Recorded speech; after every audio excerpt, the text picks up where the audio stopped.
আপনি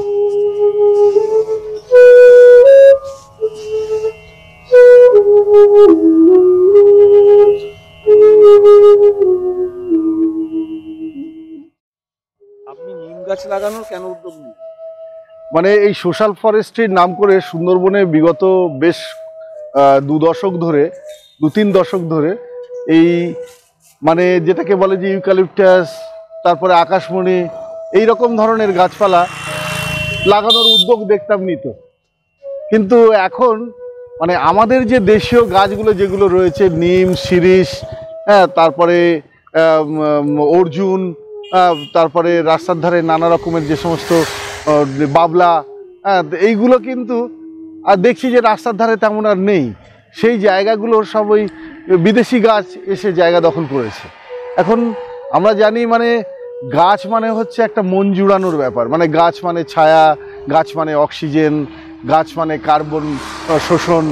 এখন এই যে ব্যাপারগুলো আমরা মানে যেটাকে বলে গাছ মানে ওষুধ, গাছ মানে পাখি পক্ষের বাসস্থান, গাছ মানে হচ্ছে বৃষ্টির আকর্ষণ, গাছ মানে হচ্ছে সেখানে বাষ্পমোচন, এই যে ব্যাপারগুলো রয়েছে সেইগুলো প্রকৃতির সঙ্গে যদি আমরা সত্যি একটু সমন্বয় করে গাছ পছন্দ করতে পারতাম তাহলে আমাদের প্রকৃতির অনেক উপকার হতো।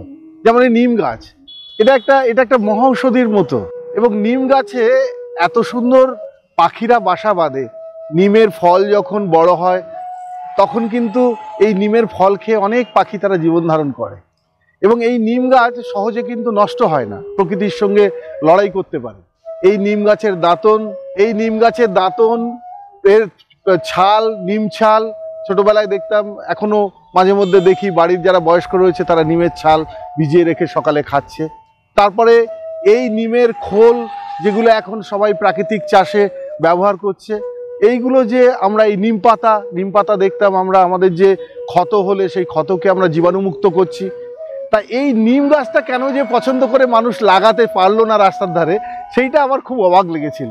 সেই জন্যে আমি 5000 নিম গাছ এবছরে আমরা আমাদের এই জয়গোপালপুর গ্রাম বিকাশ কেন্দ্রের মাধ্যমে এবং সর্বোপরি এই শিবদাসী আদিবাসী স্কুলের ছোট ছোট বাচ্চা ছেলে মেয়েদেরকে নিয়ে, এই সুন্দরবনের জয়গোপালপুর আদিবাসী এপি স্কুলের ছোট ছোট ছেলে মেয়েদেরকে নিয়ে এই সুন্দরবনের প্রায় 5 থেকে 10টা গ্রামে আমরা 5000 এই নিম চারা লাগিয়ে তাদেরকে নিয়মিত পরিচর্যার মাধ্যমে এখন দেখবেন আমাদের এই টিম আজকের এই যে নিমের গাছের সব আগাছা পরিষ্কার করছে, বেড়াগুলোকে ঠিক করে দিচ্ছে।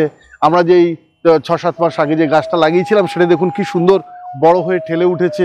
এবং এইটাকেই আমরা মানে যদি ঠিক সত্যি করে এই 5000 গাছ যদি রাস্তার ধারে তৈরি হয়ে যায় তাহলে যে কি মনের শান্তি যে আমার হবে, মানে আমি ভাষায় প্রকাশ করতে পারছি না। এটা যেমনি প্রকৃতির উপকার হবে, জৈব চাষি যারা জৈব চাষ করবে বলছে তারাও এই নিমের পাতা দিয়ে নানা রকম প্রাকৃতিক জৈব কীটনাশক তারা ব্যবহার করতে পারবে। এবং শুধু চাষই নয়, এই নিম দিয়ে হয়তো নিম তেল তৈরি করে এটাই একটা সুন্দরবনে ইন্ডাস্ট্রি হতে পারে। এবং সেই জন্য সেটা যেমনি করে চাষির কাজে লাগবে, তেমনি করে পরিবেশের কাজে লাগবে, মানুষের জীবাণুমুক্ত করার কাজে লাগবে, বিশুদ্ধ বাতাসের কাজে লাগবে।